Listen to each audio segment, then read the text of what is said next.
पहले अमेरिका से बैंकिंग संकट की खबर आई। खबर ये कि एक के बाद एक अमेरिका के 2 बैंक डूब गए और तीसरा डूबने की कगार पर है।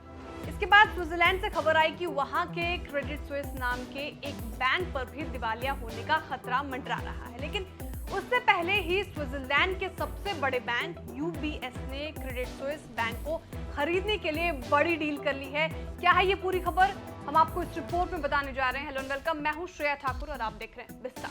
बड़ी खबर यह है कि स्विट्जरलैंड के सबसे बड़े बैंक यूबीएस ने वहां संकट में घिरे क्रेडिट स्विस बैंक का टेक ओवर कर लिया है। बैंक के डूबने से पहले ही इमरजेंसी रेस्क्यू के तहत यूबीएस ने ये कदम उठाया है।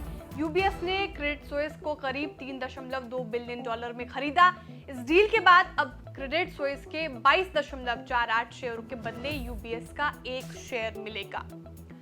इस टेकओवर के लिए स्विट्जरलैंड का मशहूर स्विस नेशनल बैंक आर्थिक मदद कर रहा है। स्विस नेशनल बैंक ने $108 बिलियन का लोन देने का ऐलान किया है। इसके साथ ही यूबीएस को कोई घाटा न हो, इसलिए स्विस सरकार ने 9 बिलियन स्विस फ्रैंक की गारंटी भी दी है। इससे पहले अमेरिका में बैंकिंग संकट के बाद इसकी आहट स्विट्जरलैंड में भी देखने को मिली। घाटे और फाइनेंशियल रिपोर्टिंग में खामियों की बात स्वीकारने के बाद से क्रेडिट स्विस के शेयर औंधे मुंह गिरे और अचानक इसके डूबने की आशंका जताई जाने लगी। क्रेडिट स्विस बैंक डूबता तो ये भारत के लिए संकट ला सकता था, क्योंकि इसका भारत से भी सीधा कनेक्शन है। जेफरीज इंडिया के एनालिस्ट प्रखर शर्मा ने एक नोट में कहा, भारत के बैंकिंग सेक्टर में क्रेडिट स्विस की प्रासंगिकता को देखते हुए हमें काउंटर पार्टी रिस्क असेसमेंट, खासतौर पर डेरिवेटिव्स मार्केट में हल्के एडजस्टमेंट दिखाई दे रहे हैं, क्योंकि क्रेडिट स्विस की भारत के डेरिवेटिव्स मार्केट में बड़ी मौजूदगी है। नोट में लिखा गया कि क्रेडिट स्विस के डूबने की हालत में लिक्विडिटी इशू या काउंटर पार्टी रिस्क पैदा होने पर जेफरीज नजर बनाए हुए हैं। ओवरसीज बैंकों के भारत में 4 से 6% एसेट्स हैं, लेकिन इसका 50% हिस्सा ऑफ बैलेंस शीट लायबिलिटीज का है। जेफरीज ने यह भी कहा कि क्रेडिट स्विस के भारत में 20,000 करोड़ रुपए यानी $2.4 अरब से ज्यादा की एसेट्स हैं और इस तरह से ये देश का 12वां सबसे बड़ा ऑफशोर बैंक है।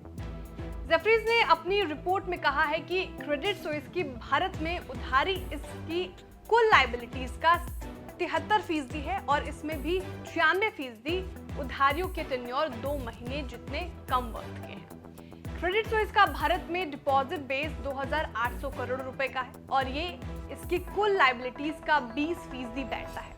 आंकड़े बताते हैं कि क्रेडिट स्विस भारत में 12वां सबसे बड़ा विदेशी बैंक है। इस लिहाज से सबसे बड़ा बैंक HSBC है, जिसकी एसेट 2.47 लाख करोड़ रुपए से ज्यादा की है। इसके बाद स्टैंडर्ड चार्टर्ड, डॉयचे बैंक और जेपी मॉर्गन का नंबर आता है। जेफरीज ने यह भी कहा कि इंस्टीट्यूशनल डिपॉजिट्स भारत में बड़े और क्वालिटी बैंकों की तरफ से शिफ्ट हो रहा है। विदेशी बैंकों की बैंकिंग एसेट्स में महज 6% हिस्सेदारी है। इसमें क्रेडिट स्विस का हिस्सा 1.5% है। ऐसे में क्रेडिट स्विस क्राइसिस का भारत के बैंकिंग सेक्टर पर हल्का असर हो सकता था, लेकिन अब यूबीएस ने क्रेडिट स्विस का टेकओवर कर लिया है, तो ये भारत के लिए भी राहत की खबर है। स्विट्जरलैंड ने अमेरिका से पहले ही बड़ा कदम उठा लिया था ताकि देश को बड़े बैंकिंग संकट से बचाया जा सके। आपको हमारी जानकारी कैसी लगी, कमेंट करके जरूर बताएं। वीडियो को लाइक और शेयर करना ना भूलें। साथ ही जो हमारे नए व्यूअर्स हैं वो भी चैनल को सब्सक्राइब करना ना भूलें।